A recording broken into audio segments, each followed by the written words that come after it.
नमस्कार। श्री राधे कृष्ण ज्योतिष केंद्र में आप सभी का स्वागत है। मैं करुणा शर्मा। देव गुरु बृहस्पति अपनी अतिचारी गति में चल रहे हैं और अब वो वक्री होने वाले हैं। किस दिन वो वक्री अवस्था में आएंगे और उनका प्रत्येक राशि पर क्या प्रभाव पड़ेगा, इसके बारे में मैं आज आपको बताऊंगी। इससे पहले आप सभी से निवेदन है कि अगर किसी ने मेरा YouTube चैनल सब्सक्राइब नहीं किया है तो कृपा करके सब्सक्राइब कीजिए, लाइक कीजिए और बेल आइकन बटन जरूर दबाइए। सम्मान, सौभाग्य, सुख, ज्ञान और संतान के कारक आध्यात्मिक दृष्टिकोण से आध्यात्मिक ज्ञान देने वाले देव गुरु बृहस्पति जो कर्क राशि में चल रहे हैं और अभी अतिचारी स्पीड से मतलब तेज गति से हैं और वो अब वक्री होने जा रहे हैं। वक्री होना एक ग्रह की अवस्था होती है ज्योतिष के अनुसार, जिसमें ग्रह जब वक्र होता है तो उल्टी दिशा में चलता है। इसका मतलब ये नहीं है कि वो उल्टा हो रहा है, मतलब उसके परिणाम जो वो ग्रह देना चाहता था वो देना का प्रयास करता है। देव गुरु बृहस्पति 11 नवंबर 2025 से वक्र अवस्था में हो रहे हैं, वक्री हो रहे हैं और जो 5 दिसंबर तक रहेंगे। अभी वो कर्क राशि में चल रहे हैं, कर्क राशि में वक्री होंगे और इसके बाद मिथुन राशि में आ जाएंगे, जहां वो 11 मार्च 2026 तक रहेंगे। इतनी जल्दी देव गुरु बृहस्पति का वक्र होना या अतिचारी होना कुछ शुभ फल देगा, कुछ अशुभ फल भी देगा। देव गुरु बृहस्पति को जो साल में हर 12 साल में 12 राशियां का भ्रमण करते हैं, अपनी अतिचारी गति से जो तेज स्पीड गति है और वक्र होने के कारण जल्दी ही प्रत्येक राशि में भ्रमण करेंगे। मतलब 7 साल में 12 राशियों में सब में भ्रमण कर लेंगे, जो देश और दुनिया के लिए भी एक परिवर्तन का समय होगा। एक नए युग की स्थापना होगी, मतलब नया युग होगा और प्रकृति में कुछ विशेष बदलाव नजर आएंगे। वक्र स्थिति को ज्योतिष शास्त्र में ये कहा गया कि जब पराशर नियम के अनुसार, पराशरी पद्धति के अनुसार जब उच्च के ग्रह वक्री होते हैं तो वो और अच्छा परिणाम देने लगते हैं। तो सभी राशियों के लिए गुरु का वक्री होना बहुत मतलब खराब नहीं है, अच्छे ही परिणाम देगा। मतलब जो किसी के काम रुके हुए थे वो काम भी बनने लगेंगे। मतलब गुरु आपको देना चाहते हैं। जैसे कोई व्यक्ति घर से बाहर निकला और अचानक उसको कोई काम याद आ गया अपने घर से निकलते समय, फिर वो दोबारा से अपना घर का दरवाजा खोलता है, फिर वो चीज उठा लेता है। तो ऐसे ही गुरु जब वापस वक्री होकर आएंगे, मतलब मिथुन राशि में आएंगे वो, तो अपना उनको जो उनका पेंडिंग कार्य था वो पूरा करने की स्थिति उनकी बन जाएगी। ये राशि परिवर्तन कर्क राशि से जो मिथुन राशि में आएंगे वक्र होकर मार्च में 11 मार्च 2026 तक 26 में ये मिथुन राशि में आ जाएंगे। गुरु का मतलब प्रकाश है, ये अंधकार को दूर करेंगे। मतलब किसी ने जो सोचा नहीं था वो उनका कार्य पूरा कराएंगे। जो आशा निराशा में डूब गए थे, जिनको लग रहा था कि अब अंधकार आ गया है मेरे जीवन में, मेरा कोई काम नहीं बन रहा है, तो प्रत्येक राशि वालों को काम बनाने का ये प्रयास करेंगे। अब हर राशि के लिए इनका कैसा रिजल्ट रहेगा इसके बारे में मैं प्रत्येक राशि का विवरण करूंगी। मेष राशि, मेष राशि में गुरु अभी चौथे भाव से चल रहे हैं, मतलब कर्क राशि में वक्री होकर वो मिथुन राशि में तीसरे भाव में आ जाएंगे। मेष राशि के लिए ये नवम भाव के स्वामी हैं और 12वें भाव के स्वामी हैं। धर्म में इनकी रुचि बढ़ेगी। मतलब अभी इन्होंने क्या किया था मेष राशि वालों ने कि इनका मन जो स्थिर नहीं था, बेचैन हो रहा था, अब ये मन को स्थिर करके अपने कार्य में लगेंगे और मेहनत करेंगे। जब ये मेहनत करेंगे तो इनका भाग्य उदय होगा और धार्मिक कार्यों में इनका धन लगेगा, मतलब, और इनके लिए ये अच्छा गुरु का गोचर जो वक्र होके आएगा मिथुन राशि में, इनके लिए अच्छे परिणाम देगा। गुरु को फाइनेंस का कारक कहा गया है, तो जो लोग फाइनेंस के क्षेत्र में हैं, टीचिंग का गुरु को कारक कहा गया है, जो शिक्षा के क्षेत्र में है और जो एडवाइजिंग के क्षेत्र में है, जो मीडिया के क्षेत्र में है और जो कविता करते हैं, ऐसे लोगों को, मेष राशि वालों को बहुत लाभ होगा। उस क्षेत्र में इनकी मेहनत बढ़ेगी और सफलता मिलने के भी योग बनेंगे। वृष राशि, वृष राशि के लिए भी गुरु का गोचर तीसरे भाव से हो रहा है, अभी कर्क राशि में है और वक्री होकर ये मिथुन राशि में पहुंच जाएंगे। 5 दिसंबर से इनका मिथुन राशि में जाना शुरू हो जाएगा, वक्र अवस्था इनकी खत्म हो जाएगी। जब ये मिथुन राशि में आएंगे तो इनके परिवार में मंगल कार्य होगा, कुछ अच्छे काम होंगे, इनके विवाह के योग भी बन सकते हैं और बहुत दिनों से जो इनको बीमारी चली आ रही थी और उसका ये इलाज नहीं करना चाह रहे थे, तो यहाँ आए हुए गुरु हीलिंग पावर, मतलब इनको कुछ हील करेंगे, इनकी बीमारी का कहीं सही से इलाज करवाएंगे। गुरु इनकी कुंडली में 12वें भाव के और 9वें भाव के स्वामी हैं मिथुन राशि, ये वृष राशि वालों के लिए। तो आध्यात्म, मेडिटेशन और कुछ रिसर्च की तरफ भी इनका ध्यान जाएगा, कुछ रिसर्च करेंगे, ज्ञान की प्राप्ति करने के लिए ध्यान, साधना, योग में भी इनका मन लगेगा। कुल मिलाकर इनके लिए भी गुरु का ये गोचर अच्छी खुशखबरी लेकर आएगा। मिथुन राशि, मिथुन राशि वालों के लिए अभी गुरु का गोचर उनके द्वितीय भाव से हो रहा था। द्वितीय भाव में भी गुरु ने उनको बहुत लाभ दिया है, धन का योग लाभ दिया है, परिवार में मांगलिक कार्य हुए हैं।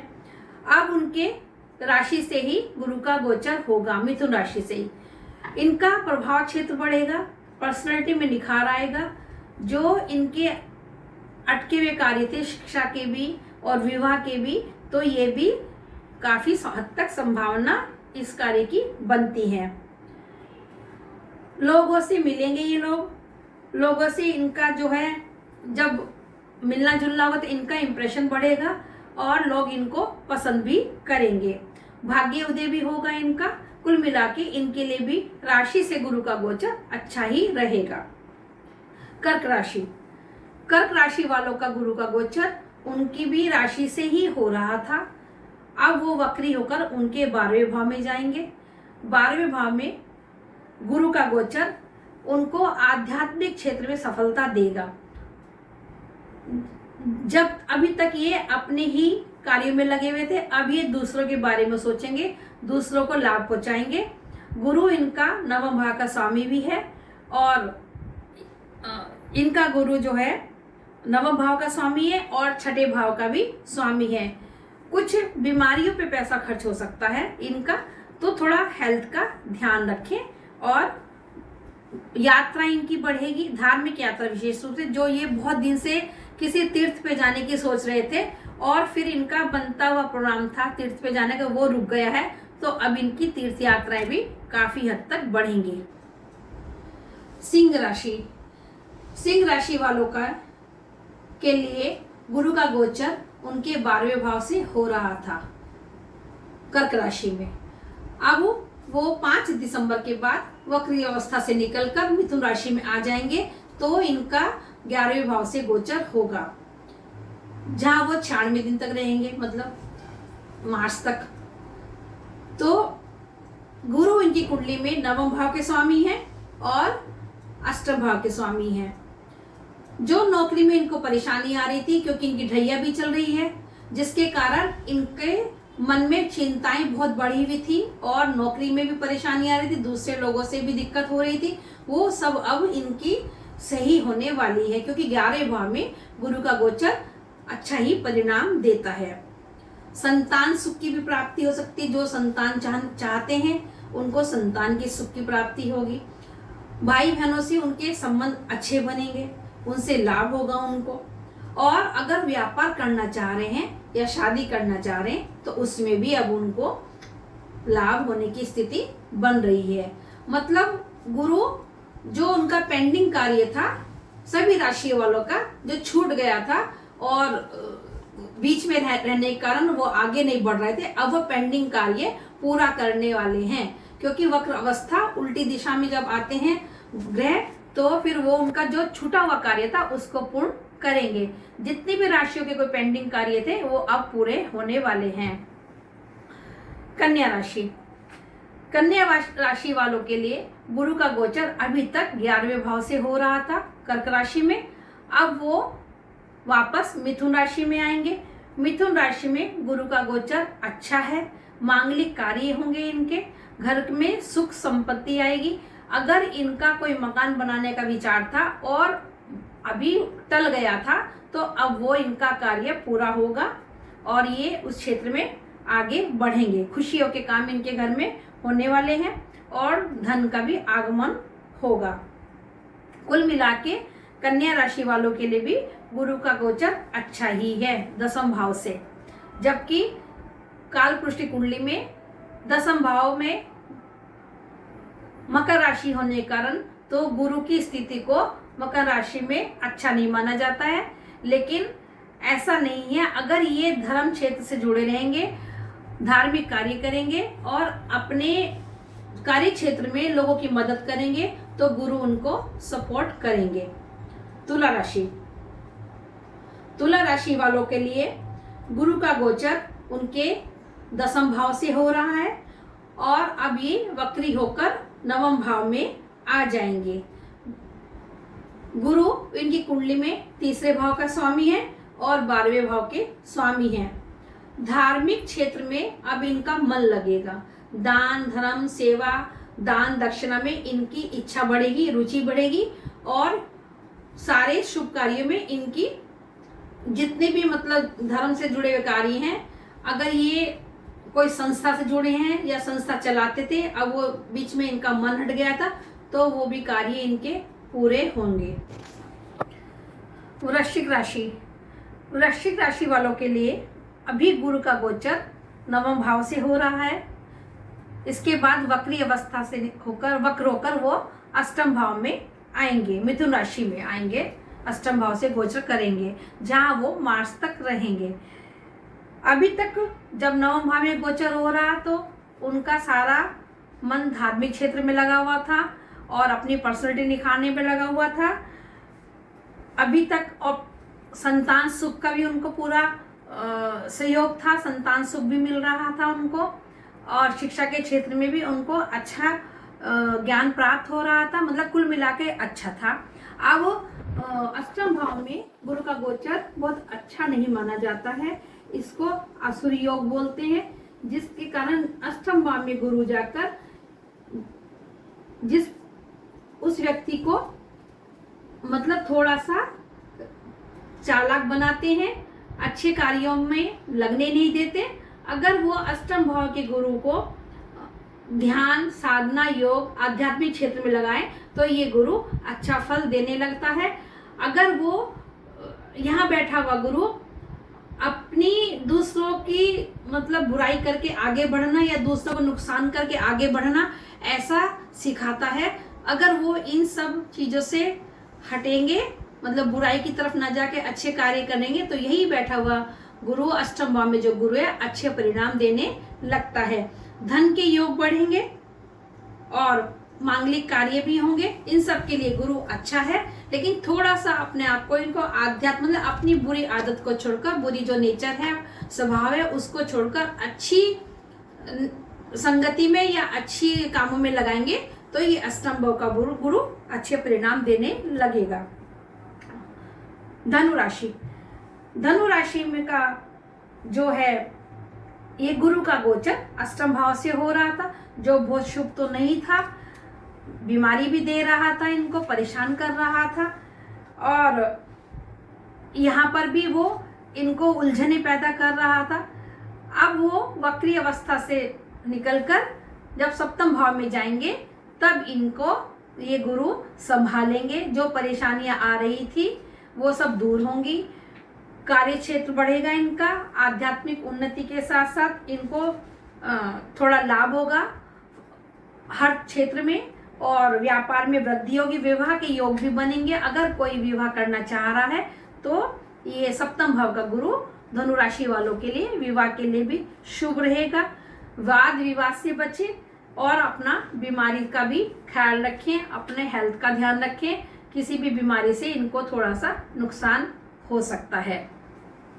मकर राशि, मकर राशि वालों के लिए ये गुरु का गोचर अभी सप्तम भाव से हो रहा था। सप्तम भाव में गुरु का गोचर इनके लिए अच्छा था, वैवाहिक सुख भी था और सभी लोगों से इनको हर तरह का लाभ था, हर तरह की उन्नति थी और इनकी जो यात्राएं थी, घूमने फिरने का था, इनको सब तरह से वो फल दे रहा था। अब ये छठे भाव में आ जाएगा मिथुन राशि में, जो कि मार्च तक रहेंगे 5 दिसंबर के बाद। अब थोड़ा इनका संघर्ष बढ़ेगा, मेहनत करनी पड़ेगी, वर्कलोड बढ़ेगा, ऑफिस में इनके काम की मारामारी रहेगी जिससे इनका मानसिक तनाव भी बढ़ेगा। लेकिन धन के लिए कोई परेशानी नहीं, धन बराबर बना रहेगा, आता रहेगा। और अगर एक्सपोर्ट इम्पोर्टेड का कोई काम करते हैं, बाहर से मतलब कोई व्यापार करते हैं, जिनका सामान आता है ले जाते हैं, बाहर बेचते हैं, उसमें भी इनको लाभ होगा। तीर्थ यात्राएं भी इनकी बढ़ेंगी। थोड़ा सा वैसे संघर्ष रहेगा जैसे बीमारी हो गई या किसी विवाद में उलझने वाली, इस तरह की थोड़ी परेशानी इनको हो सकती है। कुंभ राशि, कुंभ राशि वालों के लिए ये गुरु का गोचर अभी छठे भाव से चल रहा था। छठे भाव में भी इनको ये तनाव तो दे ही रहा था। किसी अगर जो कंपटीशन की तैयारी कर रहे थे तो उसमें भी इनको सफलता नहीं मिल रही थी।